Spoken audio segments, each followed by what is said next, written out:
Haridwar one विभाग से सटे बिशनपुर कुंडी गांव में करंट लगने से एक हाथी की मौत हो गई। हाथी की मौत से वन विभाग में हड़कंप मच गया। घटना की जानकारी मिलते ही आनन फानन में वन विभाग के अधिकारी मौके पर पहुंचे और हाथी के शव को कब्जे में लेकर घटना स्थल का जायजा लिया। बताया जा रहा है कि जंगल से बाहर आया एक जंगली हाथी खेत में रखे ट्रांसफार्मर से टकरा गया और करंट लगने से हाथी की दर्दनाक मौत हो गई, जिसकी उम्र करीब 40 साल की बताई जा रही है।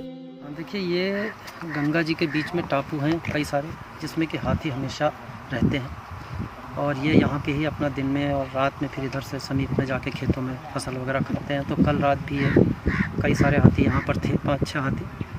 और उसके बाद ये एक हाथी दुर्भाग्य से, नर हाथी है, दुर्भाग्य से ये जो है यहाँ पे एक ट्रांसफार्मर लगा है विद्युत का, इसकी जो है चपेट में आ गया शायद, संभवतः, क्योंकि अभी ये पोस्टमार्टम चल रहा है। इसके बाद ही पूरा स्थिति स्पष्ट हो पाएगी, क्योंकि बाहर से इसका शरीर पूरी तरह से सुरक्षित है, कोई घाव वगैरह इस तरह का कहीं भी इस पर नहीं है और दांत वगैरह सब सुरक्षित हैं। और यही प्रतीत हो रहा है कि ये जो बिल्कुल ट्रांसफार्मर के पास ही में ये गिरा हुआ था, तो यही प्रतीत हो रहा है। बाकी अभी जाँच की कार्यवाही हमारी गतिमान है और जो जांच में निकल के आएगा उसके हिसाब से ही फिर आगे की कार्यवाही। क्या 35 से 40 साल का हाथी है ये।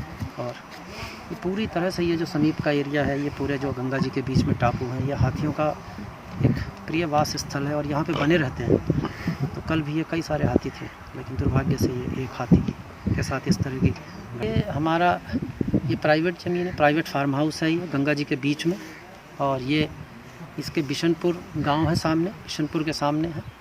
और यहाँ पर हाथियों का हमेशा मूवमेंट बना रहता है। तो चूँकि ये जो मझाड़े होते हैं गंगा जी के, इनको लोकल भाषा में मझाड़े बोलते हैं, ये इनका प्रिय वास स्थल है। यहाँ पर कई सारे तरह के पेड़ होते हैं, तो ये अपना यहीं पर दिन में बने रहते हैं। और कई बार जो है ये सामने जो है समीप कई सारे गांव हैं जहाँ के खेत हैं, तो ये वहाँ गंगा जी पार करके जाते हैं और अपना खा के फसल फिर यहीं पर आके दिन भर आराम करते हैं। फिलहाल वन विभाग ने हाथी के शव को अपने कब्जे में ले लिया है और जांच पड़ताल शुरू कर दी है।